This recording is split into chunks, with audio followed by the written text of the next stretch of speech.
capitulation as the only scenario.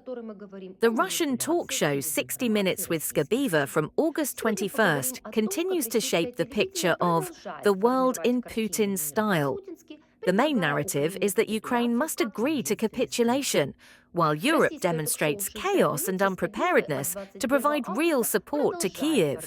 Security guarantees as a cover for capitulation.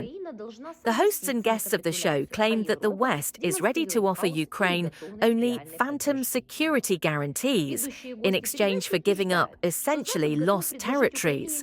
The version that is heard on the air is that any possible meeting between Putin and Zelensky will be a meeting to sign the capitulation. American Representative Keith Kellock is directly named as a person who allegedly sees the guarantee only as a way to sell the surrender of the country to Ukrainian society. Europe as a weak link. The show consistently builds an image of Europe that is incapable of unity and decisive action. Great Britain and France allegedly cannot find soldiers. Germany is divided. Chancellor Merz is left without support, even in her own party. Poland says outright, "We will not send our soldiers to Ukraine." In this way, the viewer is told that Europe is hesitating and refusing to take responsibility, leaving the US to decide the fate of the war. NATO light as a mockery. Special attention is paid to Italy's initiative to grant Ukraine NATO light status. That is, not full membership, but only vague obligations to pull themselves together and think in the event of an attack. In the presentation of the program, this sounds like a farce. Europe supposedly promises Kyiv security, but in fact guarantees only new disappointments. Putin as a reasonable politician.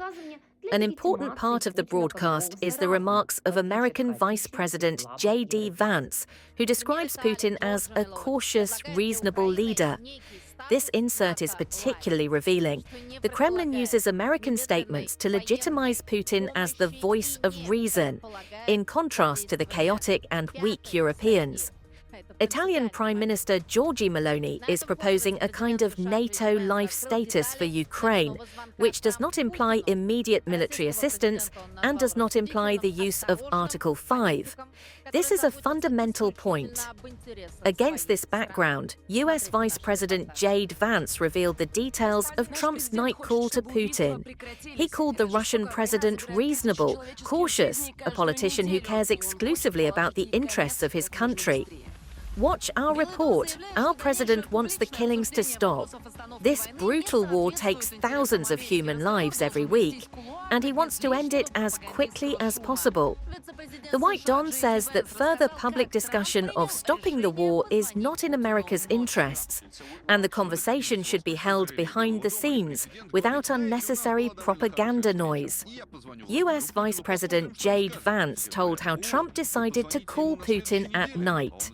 "We were in the East Wing of the White House. Media finale, Putin's trap." The climax of the program is the thesis. A summit is possible only for the sake of Ukraine's capitulation. This is reinforced by visual and symbolic images. For example, the cover with the Putin trap. Thus, the viewer is convinced that Moscow holds the initiative and the West is driven into a corner. How the Kremlin sees the future of negotiations. 1. Peace is possible only with Kyiv's capitulation. 2. The United States is a rational partner with whom it is possible to negotiate. Europe is a chaotic and weak ally. 3. NATO is not ready to defend Ukraine, and any guarantees are fiction.